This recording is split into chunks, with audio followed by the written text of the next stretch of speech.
Welcome to Luca is a billionaire, where the only thing I invest in is your answers. You need to start now. Unplug everything and visually inspect the charging port for lint, corrosion, or bent pins. Debris often blocks contact. Next, swap the cable and adapter with a known good set so you isolate the problem.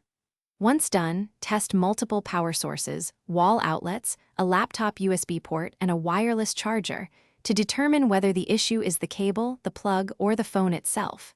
This narrows the cause fast, so you can move to repair steps. Power the phone off before you clean the port.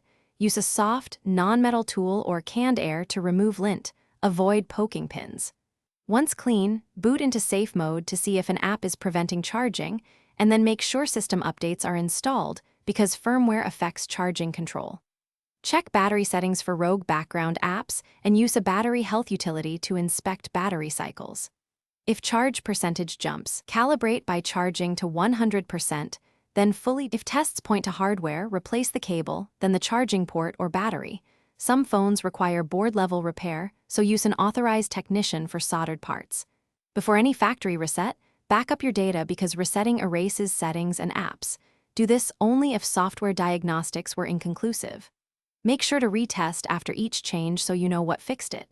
If nothing works, one troubleshooting tip: record exact symptoms, behavior, and test results to hand to the technician. That saves time and avoids repeat diagnostics. Thanks for watching and please subscribe. It's the best investment you'll ever make.